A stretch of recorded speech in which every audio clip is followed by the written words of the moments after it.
2차 대전 때 일입니다. 2차 대전 때 사실 미국은 진주만 이외에는 미국이 직접적인 피해를 입지 않았지만 유럽에 많은 미군들이 가서 그 2차 대전에 참여했습니다. 그리고 그 이후로도 지금 유럽에 근무를 합니다. 주로 제일 많은 데가 이제 독일에 많이 있는데, 그들이 고향을 떠나서 유럽에 근무하면서 군인 생활을 합니다. 싸움도 나가기도 하고, 지금은 이제 싸움을 막기 위해서 거기서 이제 지키고 있는데, 그들이 주말에 되면 이제 외출을 해요.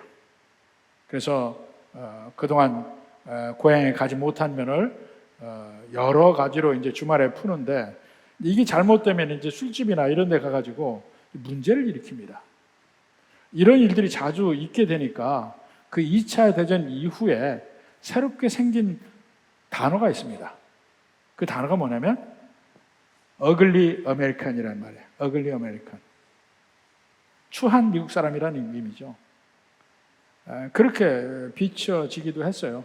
사실 이 미국 전체 인구에 비하면 그 유럽에 근무하는 주둔하는 미군들은 많지 않잖아요.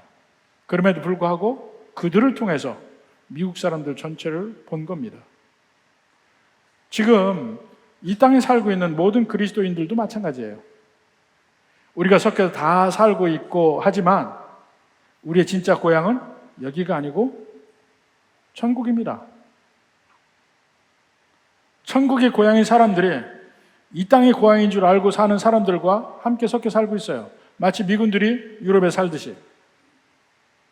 그리고 굳이 왜 미군의 이야기를 하냐면 우리가 이 땅에 사는 것이 그냥 여행객이 아니에요. 나그네라고 보통 이야기하지만 여행객이 아닙니다. 군사로서 사는 겁니다. 그리스도의 군사로서 영적 전쟁을 치열하게 해가면서 사는 삶의 현장, 전투의 현장, 전쟁의 현장이 우리의 현재의 삶입니다. 바로 그런 면을 염두에 두고 베드로가 오늘의 말씀도 이야기를 한 것입니다. 먼저 그 1장 앞부분에 보면 그리스도께서 이미 육체의 고난을 받으셨으니 너희도 같은 마음으로 갑옷을 삼으라 그랬습니다. 이미 육체의 고난을 받으셨으니 너희도 같은 마음으로 갑옷을 삼으라. 예수님께서 육체의 고난을 받으신 것은 그런 의미에서 두 가지 의미가 있습니다. 첫 번째는 우리의 죄를 위해서 대신 죽으셨다는 면이 있죠. 바로 그 앞에 3장 18절에도 보면 그리스도께서도 단번에 죄를 위하여 죽으사 의인으로서 불의한 자를 대신하셨으니, 불의한 자가 누굽니까? 모든 그리스도인들이에요. 예수님은 죄가 없으신 분입니다. 근데 모든 죄인이었던 불의한 자들을 대신해서 죄를 위하여 죽으셨다. 이것이 예수님이 십자가에서 이루신 첫 번째 일입니다. 두 번째는 지금 사는 성도들에게, 그러니까 예수님 이후의 모든 그리스도인들에게 갑옷을 주시기 위함이라는 겁니다. 갑옷. 여기 표현대로 하면 우리는 지금 이 세상 살아가는 것이 그리스도의 군사로서 살아간다고 그랬잖아요. 그리스도의 군사에게 필요한 것이 전쟁에 필요한 장비들인데 보호 장비가 있고 공격 장비가 있어요. 그 중에 보호 장비 중에 중요한 것이 갑옷이란 말입니다. 근데 그리스도의 죽음이 우리의 갑옷이 된다는 거예요. 어떻게 해서 그렇게 갑옷이 될까요? 우리를 지키는 갑옷이 된다는 거예요.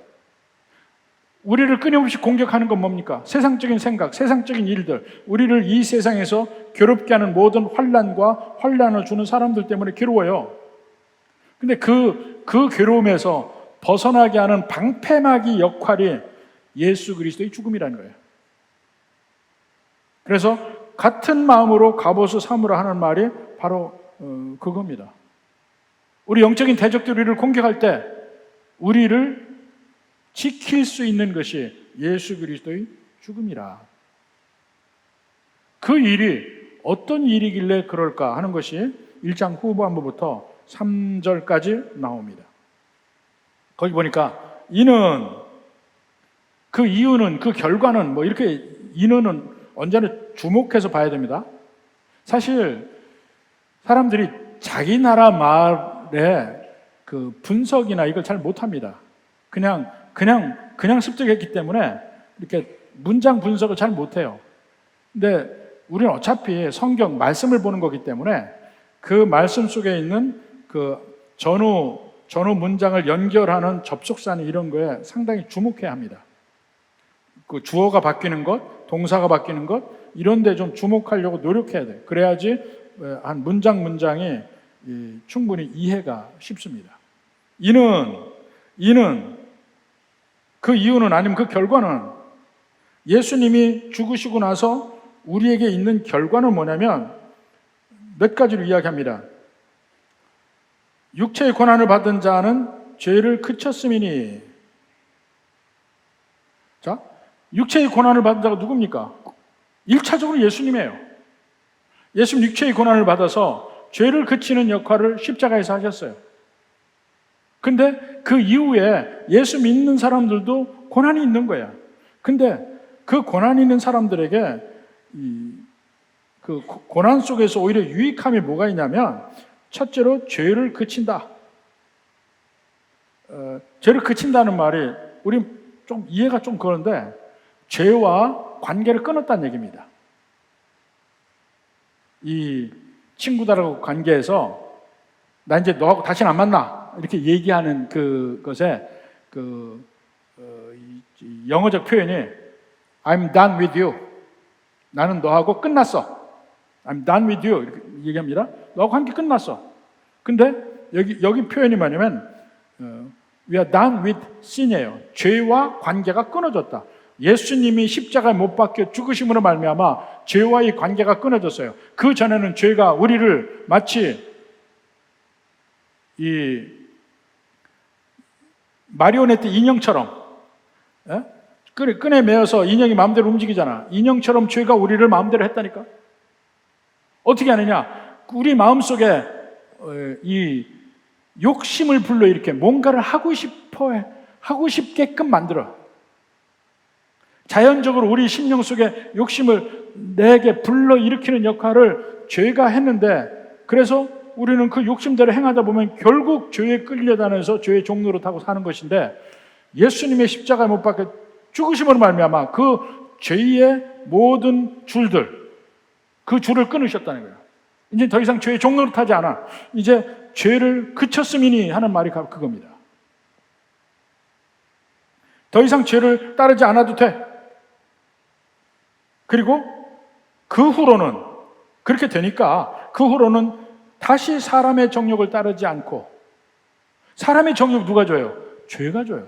우리는 애초에 태어날 때부터 죄인이야. 그래서 우리 마음속에 일어나는 것은 전부 죄적인 기원을 가지고 있어. 죄에서부터 나와. 이기적인 마음이라든가 모든 탐욕이라든가 모든 것이 죄에서부터 출발해. 내 영광을 위해서 산다는 것과 모든 면이. 근데 그 사람의 정욕을 따르지 않고 하나님의 뜻을 따른다. 또 밑에 보면 3절 후반부에 보면 이방인의 뜻을 따라 행한 것이라고 나옵니다. 사람의 뜻을 행한 것, 이방인의 뜻을 따라 행한 것, 믿지 않는 사람들의 뜻이에요. 그것이 다 지나갔다, 아니다, 끝났다 이렇게 얘기합니다. 이게 무슨 말입니까? 이방인의 뜻을 그 앞에 설명을 해놨습니다. 3절 앞에 보면 음란과 정욕과 술 취함과 방탕과 향락과 무법한 우상 숭배, 이 모든 것들이 애초에 우리 마음에 우러나서 하고 싶어서 하는 걸 하기만 하면 다 이쪽으로 가는 거예요.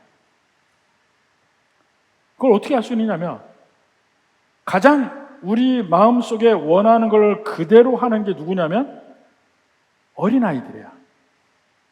한번 어린아이들 생각해 보세요. 자기 마음속에 하고 싶은 거 있으면 하잖아.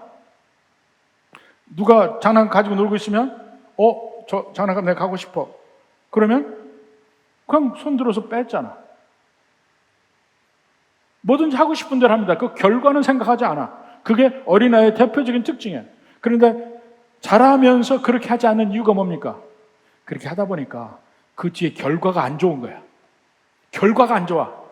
결국 내게 유익이 안 된다는 사실을 깨닫고 참기 시작하는 거예요. 그렇지만 기본적으로 내 마음에 그 하고 싶은 욕망은 바뀌질 않아요. 성인이 돼서도 어린아이 때 가졌던 그 이기적인 마음, 내가 하고 싶은 마음, 모든 죄적인 마음 바뀌지 않아요. 단지 그 뒤에 결과가 내게 손해이기 때문에 안 할 뿐이야. 근데 그 결과가 손해를 안 본다, 괜찮다 하고 할 때는 손해가 그냥 나오죠. 그러니까 내게 세상적인 의미에 힘이 있다고 생각할 때는 온갖 내 속에 죄악적인 게 나와요. 제가 흔히 하는 얘기 있잖아요. 쫄병은 착해요. 쫄병은 착해. 착해서가 아니야. 쫄병이 지 맘대로 하다는 의도 맞게 더해. 고참이 되면 하고 싶은 대로 다 하니까 고참이 대부분 나쁜 놈들이야. 근데 그게 인간이라니까요. 이 세상에서도 내가 재정적인 면이나 어떤 권세적인 면이나 내가 우위 위에 있을 때는 내가 하고 싶은 대로 해요. 그 가장 대표적인 게 뭔지 아십니까? 국가들이 하는 행태를 보면 알아요. 국가들은 제재할 사람이 없어요. 누가 제재해? 그래서 국가의 관계가 완전히 약육강식의 사회인 거야. 마음대로 침공해. 누가 제재해? 내가 힘이 있으면.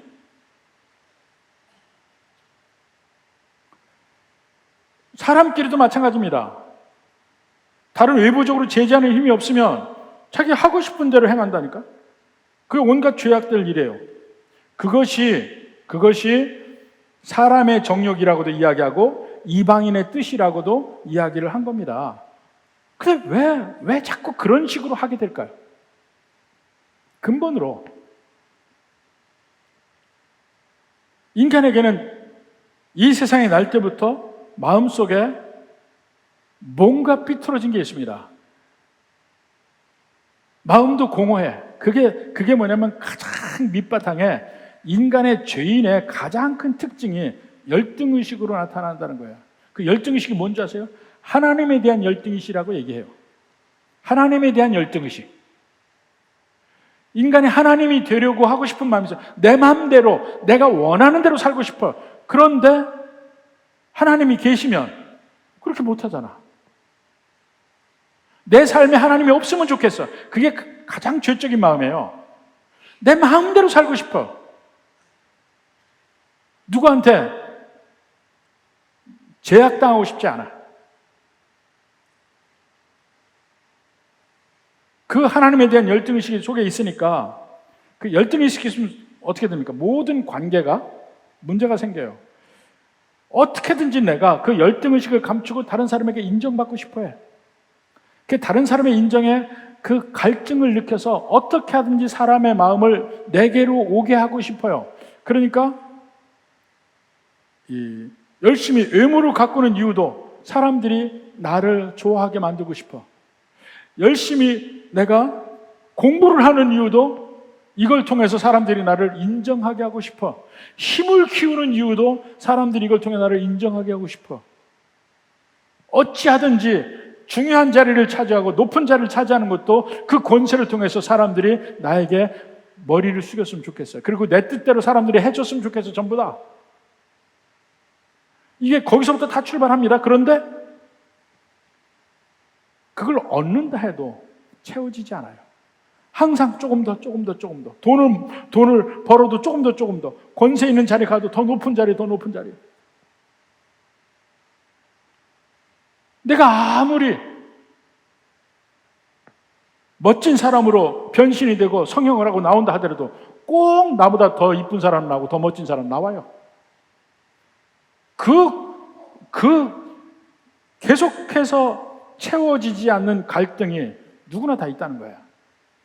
끊임없이 그걸 찾아가요. 근데 마치 이게 뭐냐면 세상 것을 막 해서 뭔가 채우려고 하는 그것들이 목마른 사람이 설탕물 먹는 거 똑같아요. 먹는 순간에는 갈증이 채워지는 것 같은데 조금 있으면 더 갈증나. 세상의 모든 것은 얻을수록 더 갈증나요. 더 많은 것을 얻고 싶어요. 내 존재감도 더 인정받고 싶고, 더 많은 것을 소유하고 싶고, 물건도 소유하는 것이지만 사람도 내가 소유하고 싶어요. 전부 이 사람들이 나만을 바라보는 사람들이 되길 원해. 내 친구들이 중에서 내가 중심이 돼야 돼. 내 가족에서도 내가 중심이 돼야 돼. 근데 서로 그렇게 살다 보면 이 서로의 갈등을 해소할 길이 없어요. 항상 피곤해. 항상 내가 쥐었다 하더라도 이것을 누가 뺏길까봐, 누구에게 뺏길까봐 이것 때문에 더 피곤한 거야. 권세를 쥐은 사람 마찬가지고, 돈을 쥔 사람도 마찬가지고, 더 피곤한 인생을 사는 거야. 내가 원하는 것은 세상에 없다는 사실을 거듭거듭 깨달으면서도 끊임없이 그 길을 가요.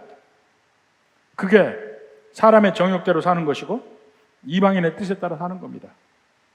그런데 어느 날 예수님이 내 삶에 오셨어요.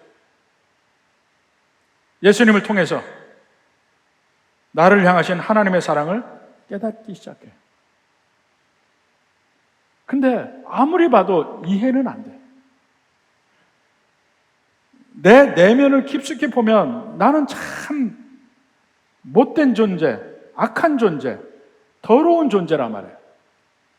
근데 그러한 나를 누가 사랑할까? 그래서 자꾸 그걸 감추고 그 위에 회치를 하는 거예요. 여러 가지로. 근데 그러한 나를 하나님이 아시고 사랑한다는 거예요. 안 믿어져요, 잘. 그래서 예수님 믿기가 힘들어요. 무조건 내가 뭔가 그 사람에게 잘하는 것이 없는데도 불구하고 나를 사랑한다? 믿을 수가 없어요. 믿을 수가 없어. 우리에 대한 하나님의 사랑을 믿지 못하니까 그런 면에서 하나님이 예수님을 이 세상에 보내서 예수님을 통해서 우리의 죄를 용서하시고 예수님의 생명으로 우리가 생명을 얻고 죄를 용서함 받고 이걸 다 보여주는 거죠. 그 이상이 없어요. 바로 그 면을 로마서에서 우리에게 이야기합니다. 로마서 5장 8절 보세요. 우리가 아직 죄인 되었을 때, 이 중요한 얘기야. 아직 죄인 되었을 때 그리스도께서 우리를 위하여 죽으셨다. 이 정말 안 믿어지는 얘기예요.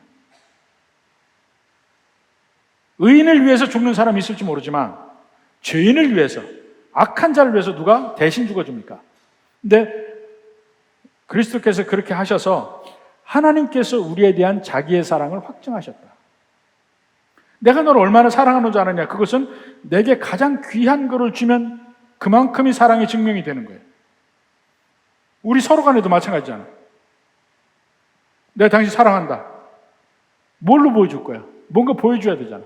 입으로만 안 되잖아. 말로만 안 되잖아.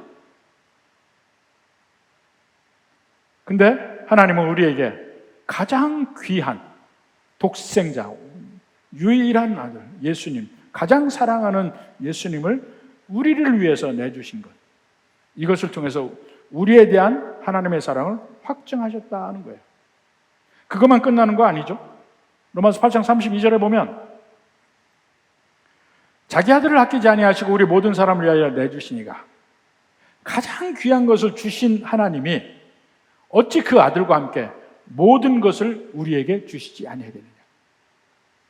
하나님 모든 걸 다 가지고 계세요. 그렇지만 그 중에 가장 귀한 건 예수님이야. 근데 가장 귀한 예수님을 우리에게 주셨는데 다른 게 우리를 위해서 뭐가 아깝겠어요?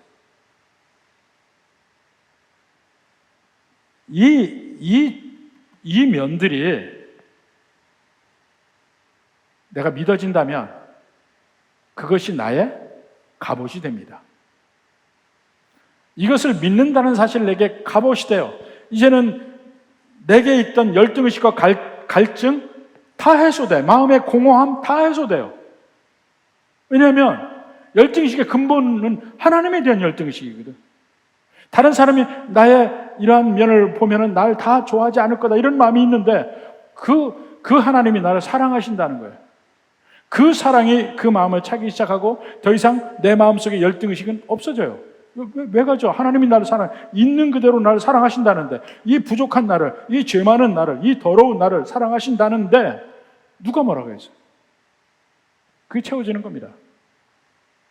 그러니까 이제는 더 이상 끊임없이 내가 나 스스로를 증명할 필요가 없어요. 그러니까 이 예수님의 사랑을 받아들인 사람은 두 가지 면에서 마음이 편해진다고 그래요. 두 가지 면에서. 첫째는 nothing to prove, 증명할 필요가 없는 삶. 너 내가 누군 줄 알아? 누군 줄 알아?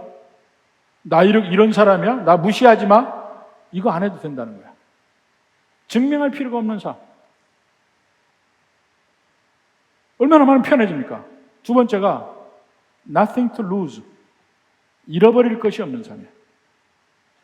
내게 가장 귀한 것을 가졌어요. 그리고 이것만이 영원한 거야. 하나님의 사랑, 나를 향한 하나님의 사랑, 이걸 통해서 천국 가요. 그러면 이 세상의 모든 것 다 거기에 비하면 아무것도 아닌 거야. 그리고 이거 가지고 갈 수도 있는 것도 아니야.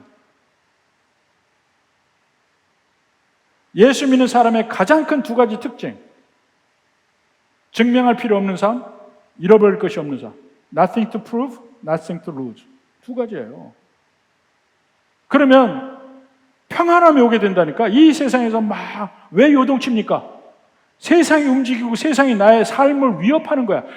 그것 때문에 나도 겁을 먹고 두려워하고 거기에 따라 반응하고 막 놀래고 하는데 놀랄 필요 뭐 있어요? 죽어 천국인데.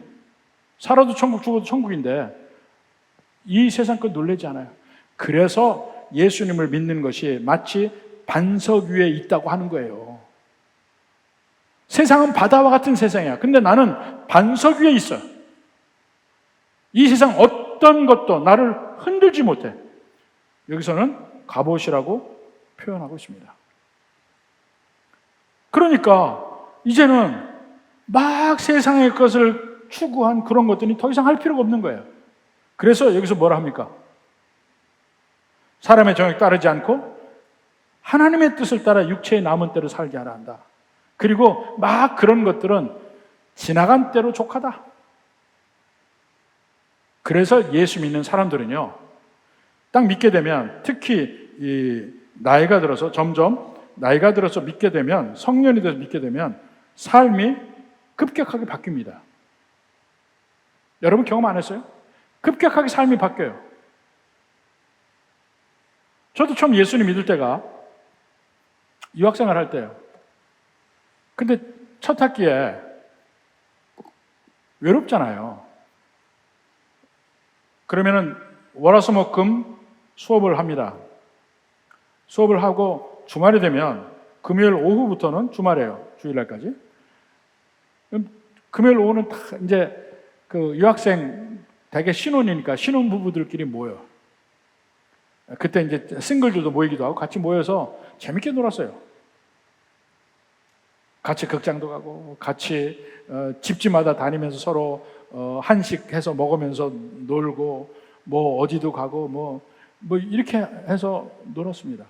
근데 안 믿는 사람들의 모임이니까 술이 안 빠져요. 꼭 술이 있어. 그러다 한 학기 지나고 나서 예수를 믿었잖아요. 예수를 믿으니까 그 자리가 불편해지기 시작해요. 그 자리가 안 믿는 사람의 그 모이는 자리가 불편해져. 그렇게 제가 친구들을 좋아했는데 안 가기 시작했죠.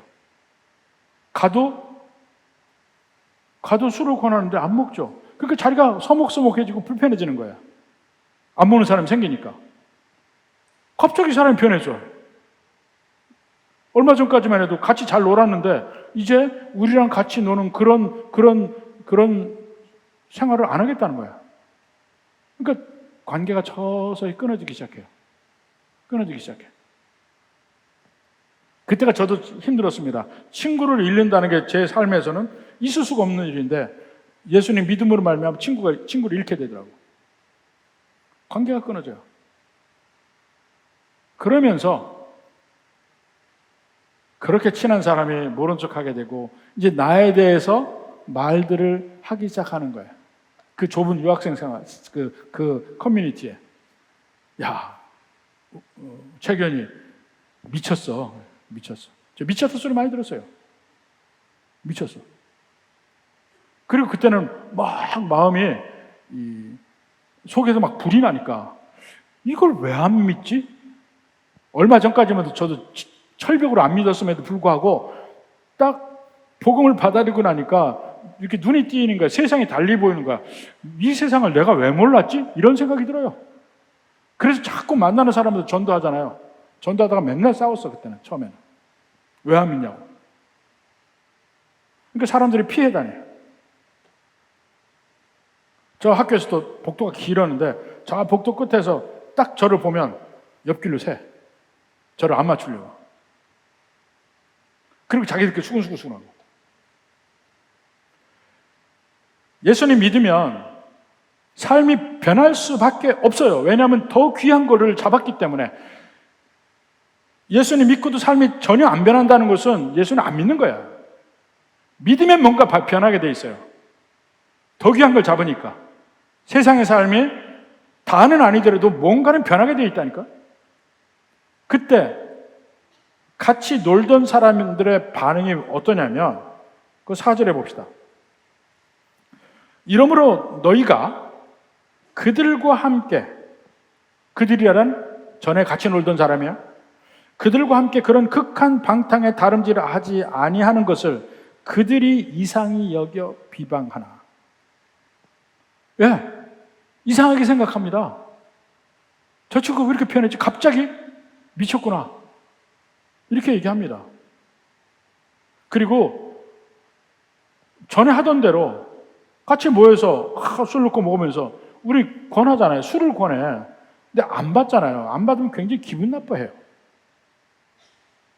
기분 나빠해요.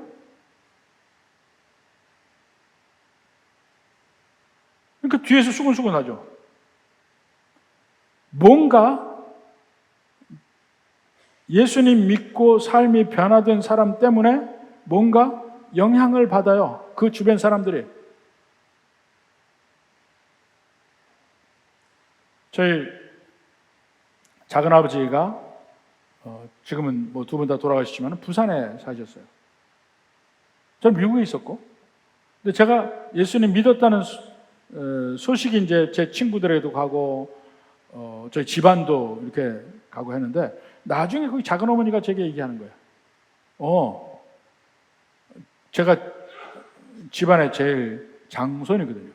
그러니까 내가 예수 믿었다는 소리를 듣고 우리 작은 어머니도 교회를 가셨대. 전 전도를 안 해, 한 분이 아니에요. 근데 소식을 듣고 그래? 그리고 가셨대. 예수님 믿으면요, 뭔가 내 주변에 뭔가의 영향을 미칩니다. 어떤 영향이든지 간에 영향을 미쳐요. 근데 영향을 미치는 거는 둘 중에 하나야. 둘 중에 하나.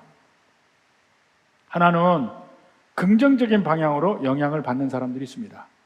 아, 그래? 그럼 나도 예수님 믿어야지. 이런 사람이 있고, 또 반대의 사람은 미쳤구나. 더 적대적으로 나가는 사람, 비방하는 사람. 두 부류예요.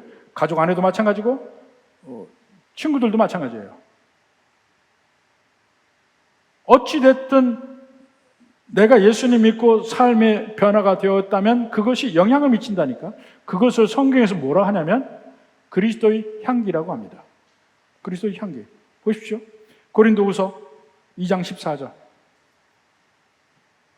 항상 우리를 그리스도 안에서 이기게 하시고 우리로 말미암아 각 처에서 그리스도를 아는 냄새를 나타내시는.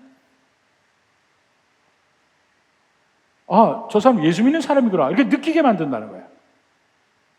그리스도를 아는 냄새를 나타내 하나님께 감사해요. 그 냄새가 사실은 향기죠, 향기. 그리스도의 향기. 15절에 우리는 구원받은 자들에게나 망하는 자들에게나 하나님 앞에서 그리스도의 향기라. 변화된 삶 자체가 향기라는 거예요. 하나님의 냄새가 나타나는 거예요. 그리고 그것은 좋은 냄새야. 향기야. 그런데 다른 사람에게는 아닐 수 있다는 거예요. 16절에. 이 사람에게는 사망으로부터 사망에 이르는 냄새요. 싫어하는 냄새라는 거. 어떤 사람들에게는 저 사람에게는 생명으로부터 생명에 이르는 냄새라. 우리에게 어차피 그리스도의 향기가 나타나요. 그런데 어떤 사람은 그 향기를 역겹게 생각해. 어떤 사람은 그것을 향기롭게 생각해. 예수님을 받아들인 사람이죠. 반대하는 사람이죠. 우리가 예수님 믿고 살다 보면 우리 주변 사람들은 딱 이렇게 둘로 갈라지는 역사가 납니다. 같이 예수 믿는 사람, 반대로 핍박하는 사람, 멀리하는 사람, 미워하는 사람, 비방하는 사람. 근데 그렇게 해서 비방하거나 우리를 멀리하거나 하는 사람들은 어떻게 됩니까? 나중에 결과가 5절에 나와요. 우리 본문 5절에. 그들이, 우리 비방하는 사람들이죠? 이상히 여겨 비방하는 그들이 산자와 죽은 자를 심판하기로 예비하신 이에게, 하나님에게 사실대로 고하리라. 재판정에 선 거예요. 네 죄를 아냐? 재판장이 물어봅니다. 그럼 죄수가 네, 저는 이러이러한 죄를 지었습니다. 그때 그 말을 한다는 거야. 내가 예수 믿는 그들을 비방하고 욕했습니다. 그들을 멀리하고 그들을 괴롭혔습니다. 그때 얘기하고 심판길을 간다는 거야. 그러니까 지금 나와 같이 놀던 사람들이 내 변했다고 나를 공격하고 욕하고 그런 사람들 나쁜 마음 갖지 마라. 결국 그들의 결국은 나중에 심판받을 때 뭐일 거야. 이 얘기를 합니다. 자, 그러면서 산자와 죽은 자를 심판하시고 예비하실 하나님이란 말에서 하나 더 나가서 이야기합니다. 6절에 봐요. 이를 위하여, 나중에 심판을 위하여 죽은 자들에게도 복음이 전파되었으니 이는 육체로는 사람으로 심판을 받으나 영으로는 하나님을 따라 살게 하려 함이라. 여기서 죽은 자들은 예수님 믿고 죽은 사람들 이야기합니다. 전체 문맥으로 봐서 예수님 믿고 죽은 사람들이야. 그 사람들에게도 그 전에도 복음이 계속 전파가 됐어요. 근데 그 사람들은 어떻게 됐냐면 예수님 믿었음에도 불구하고 이 세상에서 죽어요. 우리 앞에 있는 모든 예수 믿는 사람들 예수님 믿었는데 다 죽었잖아. 그 죽었다는 건 뭘 의미합니까? 심판을 받았다는 거예요. 죽음이란 심판이에요. 우리는 원래 안 죽는 존재로 창조되었습니다. 근데 에덴 동산에서 아담과 하와가 죄를 짓고 우리를 대표해서 죄를 짓고 우리가 다 죄인으로 그 안에서 함께 죄를 지으니까 그 뒤로는 다 죽는 거야. 그러니까 예수 믿어도 죽는 거야. 근데 죽음이 그 자체가 심판입니다. 죽는다는 게 뭡니까? 죽음이 크게 두 가지 의미로 사용돼요. 죽음은 우리의 몸과 영혼이 분리되는 것을 물리적 의미의 죽음이라고 해요. 근데 이 죽음은 이게 하나님의 심판이기도 해. 1차적으로. 왜냐하면 죄가 없었으면 이 죽음 자체가 없었으니까. 죄의 결과로 죽음이에요. 또 하나의 의미 죽음은 마지막 심판날에 지옥 가는 걸 죽음이라고 그래요. 근데 여기서 이야기하는 것은 이 육체와 영혼에 분리되었을 때 일어나는 이 죽음, 이것을 얘기합니다. 육체로는 사람으로 심판을 받으나, 자, 이 면에서 로마서 5장 12절 봅시다. 그러므로 한 사람으로 말미암아 죄가 세상에 들어오고 아담으로 죄로 말미암아 사망이 들어왔나니, 원래는 사망이 없었어요. 근데 죄로 말미암아 들어왔어요. 그래서 이와 같이 모든 사람이 죄를 지었으므로 사망이 모든 사람에게 이르렀느니라. 죄의 결과가 사망이라니까요. 그래서 아직 심판이 있기 전까지는 모든 사람이 다 죽어요. 심지어는 예수님 믿는 사람도 죽어요. 그게 심판이야. 그렇지만 그것은 예수 믿는 사람은 몸만 죽는 거야. 몸만 죽음이 말인가? 영혼은 살죠. 영혼은 낙원에 있죠. 예수님과 함께. 그리고 나중에 심판에서도 천국에 가죠. 그 얘기입니다. 영으로는 하나님을 따라 살게 하려 함이라. 마지막 소망을 가지고 영으로 낙원에 있고 마침내 천국 가는 그걸 소망하며 우린 살아갑니다. 그러면서 이 땅에서 죽어요. 모든 사람이 가는 그 죽음의 길 다 가요. 1차적 심판은 다 받는 거야. 예수 믿는 사람까지. 그렇지만 그 이후에는 영원한 천국이 예배되어 있습니다. 그래서 영으로는 하나님을 따라 살게 하려 함이라. 이게 궁극적인 우리의 삶의 목표입니다.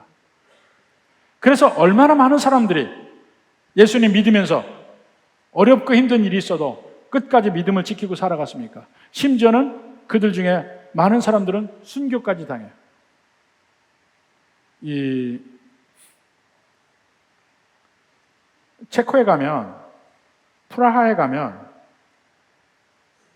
이 큰 광장이 있습니다. 그 유명한 시계가 있고 한 광장이 있는데 그 광장에 보면 동상이 하나 있습니다. 그 동상이 얀 후스의 동상이에요. 얀 후스.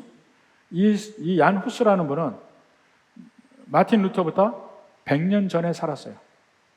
15세기 초에 살았는데 이분은 그 당시에 신학교 총장이기도 하고 교수이기도 했습니다. 그 당시 천주교에서의 모든 성경과 어긋나는 부분을 비판하고 그리고 영국의 위클리프처럼 성경을, 그 당시에는 성경이 헬라어 히브리어뿐이 아니고 그 당시 성경은 전부 라틴 벌게이트라고 해서 라틴어로 된 성경만 봤거든요. 그러니까 일반인들은 몰라. 사제들만 읽었어요. 사제들이, 이 전 세계 사제들이 라틴어를 배우고 라틴어 성경을 읽습니다.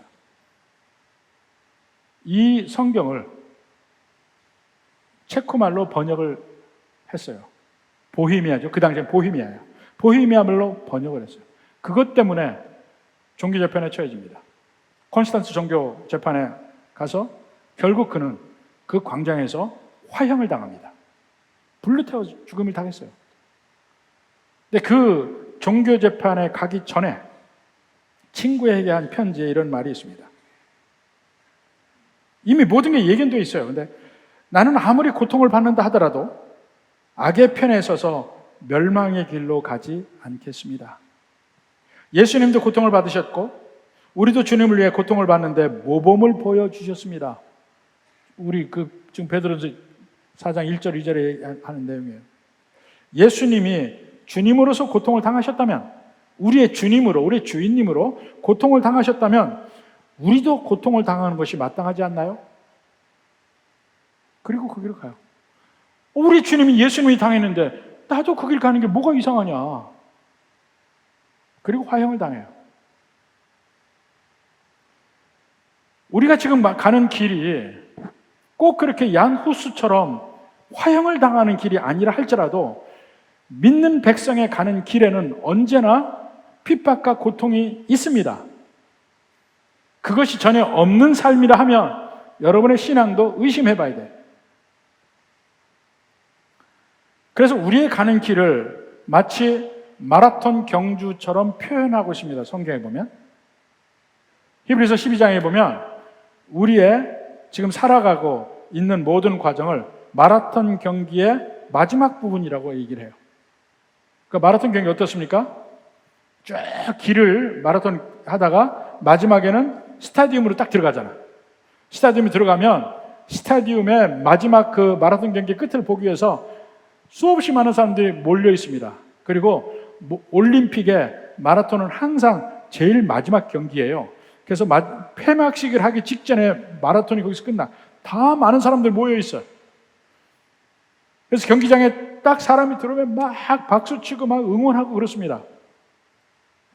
마치 그런 존재라는 거예요, 우리가.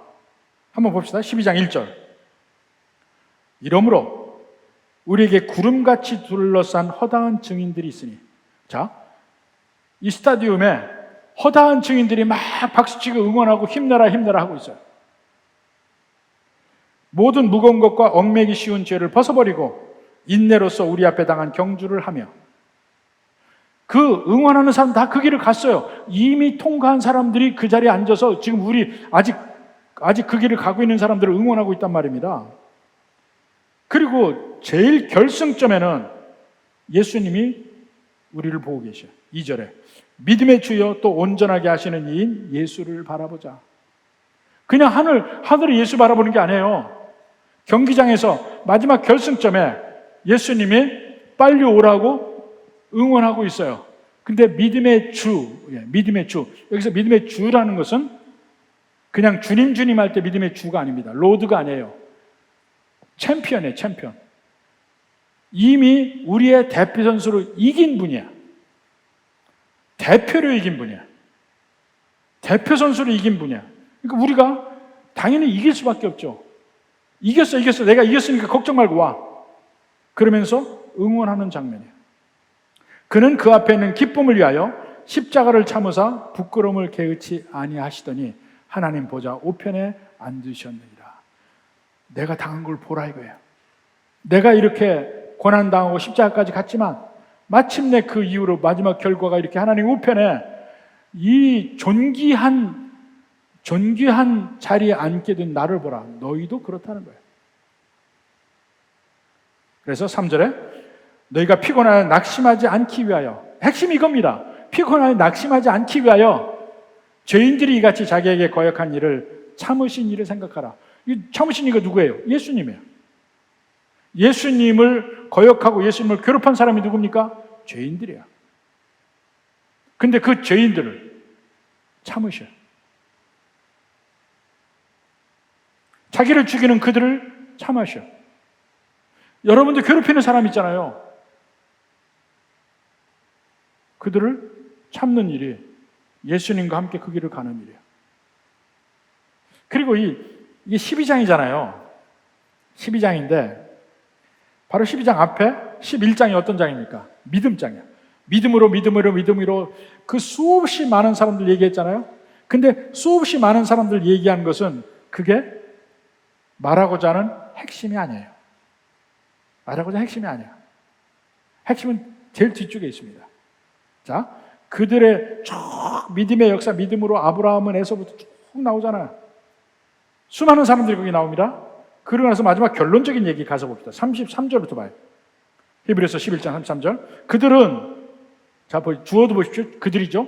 그들은 믿음으로 나라들을 이기기도 하며 의를 행하기도 하며 약속을 받기도 하며 사자들의 입을 막기도 하며, 다니엘 사자들의 입을 막기도 하고 불의 세력을 멸하기도 하며,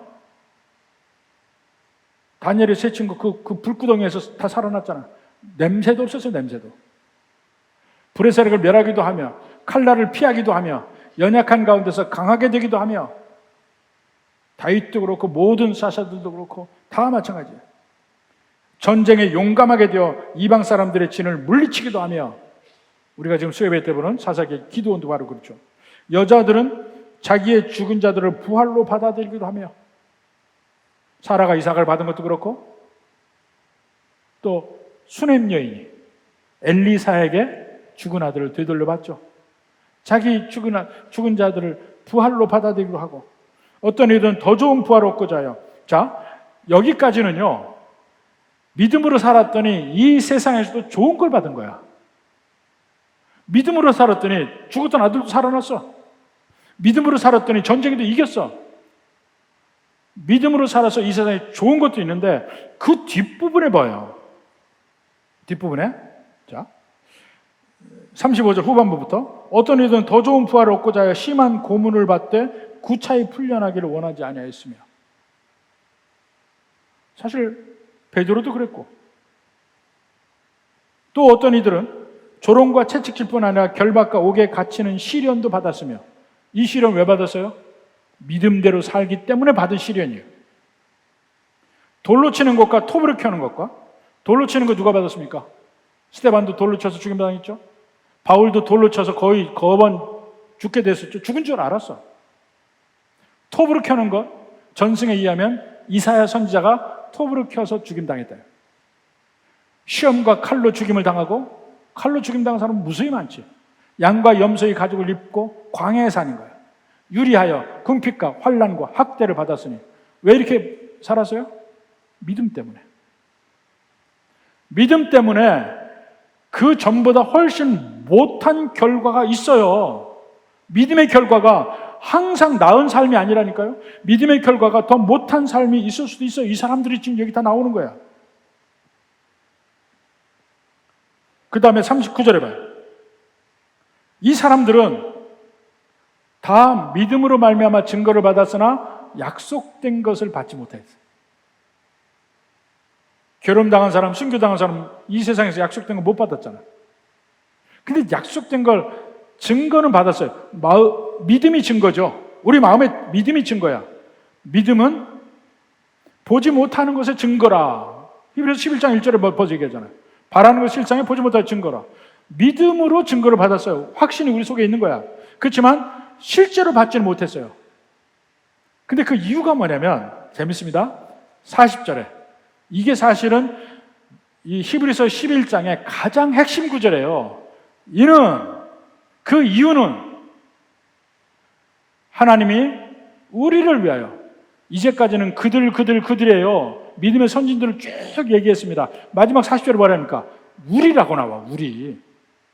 지금 히브리서 독자들이에요. 지금 베드로전서 독자들이에요. 우리를 위하여 더 좋은 곳을 예비하셨은즉. 그 사람들을 받았어요? 그들보다 더 좋은 거 예비해 있어. 자, 우리가 아니면 그들로 온전함을 이루지 못하게 하려 하십니다. 갑자기 그 믿음의 용사들이 나왔는데 그들이 약속된 걸 못 받았대. 왜 못 받았어요? 우리로 마지막 온전함을 채우게 하기 위해서. 이게 핵심이에요. 히브리서 11장에 그 믿음의 용사들 다 얘기하는 거, 그거가 마지막 이 40절 얘기하기 위한 거라니까. 우리가 아니면 그들로 온전함을 이루지 못하게 하려 하십니다. 우리가 마무리를 한다는 거야. 뭘로요? 우리의 고난으로, 우리의 환난으로 믿음의 마무리를 해야 됩니다.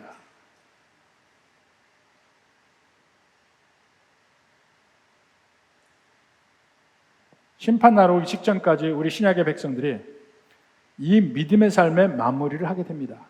그러면 그 믿음의 선진과 똑같은 결과가 있어요. 이 세상에서 믿음의 열매를 먹기도 하고, 이 세상에서 오히려 더 믿음 때문에 시련을 당하기도 하고. 근데 시련을 당한 사람이 더 많아요. 우리가 아니면 그들로 온전함을 이루지 못하게 하려 하십니다.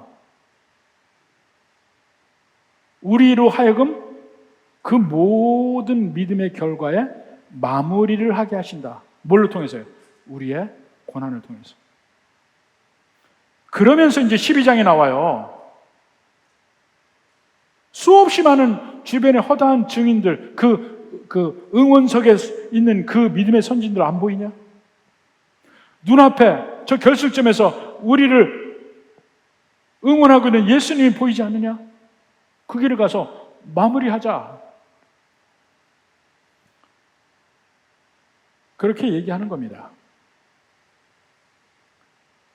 베드로도 바로 그 면을 이야기하는 거예요. 그 가운데서 이 예수님이 나를 위해 죽으셨다는 그 갑옷을 그 믿음으로 갑옷을 삼고 세상을 승리하고 변화된 삶으로 그들에게 영향을 미치고 살자는 겁니다. 여러분 어떻습니까? 현재의 삶에 그저 하나하나 내가 믿으니까 요거 주시오 저거 주시오, 그 삶하고 여기서 이야기하는 삶하고 얼마나 괴리가 많습니까? 이 세상의 삶은 잘 살 수도 있고 못 살 수도 있어요. 잘 될 수 있고 안 될 수도 있고. 그러나 우리의 심령의 평안은 어느 누구도 가져가지 못합니다. 부디 참으로 예수를 믿는 믿음 안에서 이 세상에 흔들리지 않고 마침내 주님 앞에 갈 때 승리하는 모든 성도 되기를 주님의 이름으로 축원합니다.